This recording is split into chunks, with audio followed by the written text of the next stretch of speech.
Hello guys and welcome back to a brand new video. I'm super excited and pumped for this video. In today's video we're gonna look at the exposure triangle, the basics and the fundamentals of the photography. I just can't wait to tell you more. Also, before we get started, make sure you hit that subscribe button and the bell icon to get notified each time I post a new video, and also don't forget to give this video a thumbs up if you ended up liking, and also share with your friends and family. So without any further ado, let's get started. So here's the key that I would like to share with you in this video. First of all, we'd like to take a look at the exposure triangle. That's the shutter speed, aperture, and the ISO. Secondly, I would like to take a photo with you guys explaining how I set up my aperture, my shutter speed, and my ISO and white balance. Yeah, we'll get into white balance as well, so we can have a wider idea of how we expose the image. So for now, let's kick off. First of all, I would like to give a heads up that this video is not going to be for professionals. This video is focused on beginners like you and me who are just getting into photography or just got started and just are trying to figure out what these things are. The reason why I'm saying that this is not for professionals, well, I'm going to explain this exposure triangle in a very basic, in a very simplest manner. So that's why I'm saying that this is not for professionals. This is for us to have a very strict and thorough base idea of the exposure triangle. So now let's move on to the shutter speed.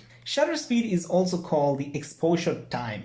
It is basically the length of the time that the sensor inside the camera is exposed to a light.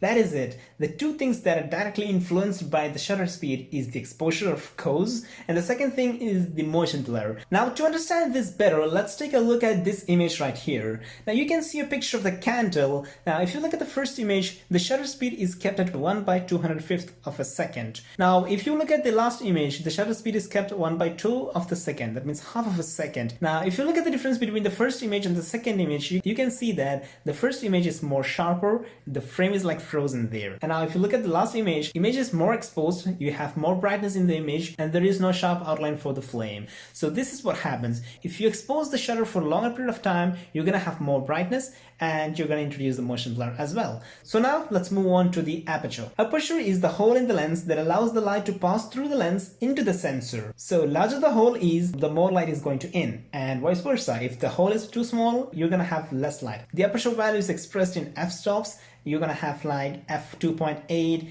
f4.5, f5.6, like so on. Again, the two things that's directly affected by the aperture is the exposure, of course, and the second thing is the background blur.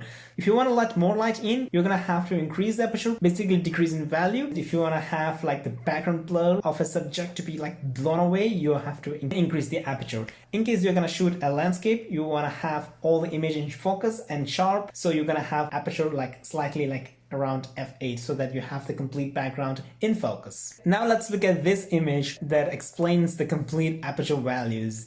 So now if you look at the first image, the f is 1.4. Now if you look at the last image, f8.0, so you can see that the lens is wide open at f1.4 and it's almost closed in f8. So in case if you want to have a brighter bokeh image, you're going to open up the aperture as much as possible. Now let's move on to the ISO. ISO, in fact, it's the amount of fake light. So basically, if you increase the ISO, you're going to have more exposed image. Well, then you could ask this question, well, why don't I forget about the aperture and shutter speed and just focus on this ISO just to have an exposed image? You could, in fact, but what happens when you increase the ISO is you are introducing noise to the image, which is in fact reducing the overall quality of the image. So always the better to have is the bringing the ISO down to 100. I mean, in some situation we can't bring the ISO into 100, so we have to get the ISO as low as possible. That's the good rule of thumb.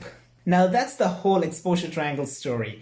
I hope that's very clear now. Now let's move on to the white balance. White balance is basically how you want the image to look. If you want your image to look cooler, bring down the slider. If you want to look your image warmer, bring up the slider. If you want to find a sweet spot, just focus on where in the image you get the white as white or gray as gray. That's the sweet spot for the white balance. Now with all these things being said, let's go and capture an image.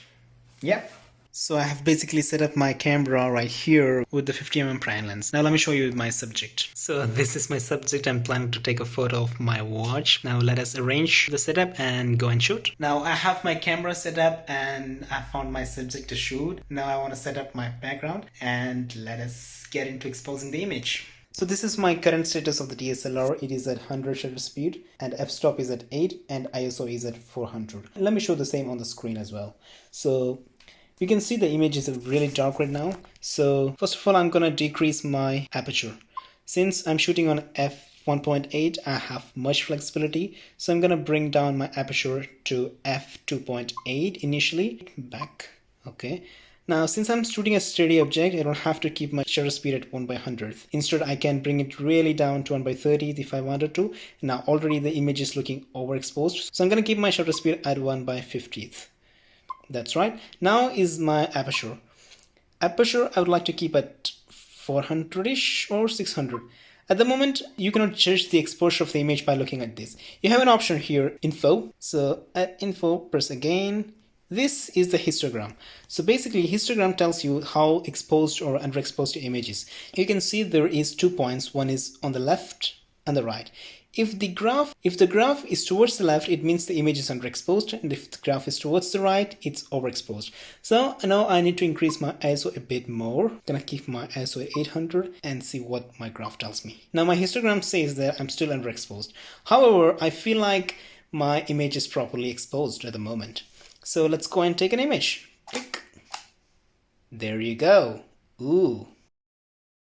So that's how you expose an image. Now just to rewind, let me show you what happens if I'm gonna increase my shutter speed.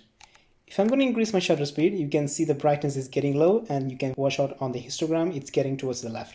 Now if I decrease my shutter speed, the histogram is gonna go right and the image is gonna look overexposed. So that's how we find that fine balance between the shutter speed, lower or higher shutter speed. Now let's get into the aperture. If I'm decreasing the value, decreasing means increasing the aperture. Don't get it wrong. It's quite tricky though, but it's just a matter of getting used to it. Now if I'm opening up my aperture, you can see the image is getting brighter. I feel like 2.8 is the fine spot. Now moving to the ISO, now I'm going to decrease the sensitivity of the ISO and the image is getting darker.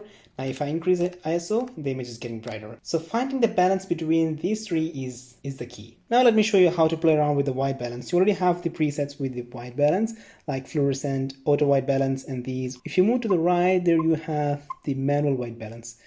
So the color temperature, here you have. Now, if you go to the left, you can get the image to look cooler. If you move to the right, you can get the image to look warmer. So finding the balance between the both is again the key. Now at this moment, I would like to give a side note to you.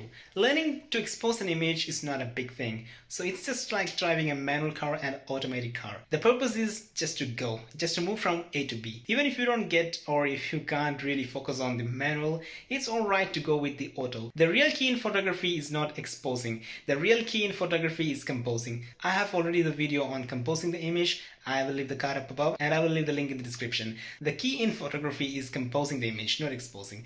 Now even if you don't get the exposing right, it's alright. The cameras already do a wonderful job in auto mode. It's alright to use auto mode. This is the end of this video. I hope you could really take home something from this video, and don't forget to like this video and also drop me a comment, and also you can tag me your photo that you took after watching this video. This is my Instagram handle and you can follow me as well. I'm so excited to see your photos how you have taken. So with that being said, I hope you enjoyed this video and I will see you guys in the next one. Until then, bye bye.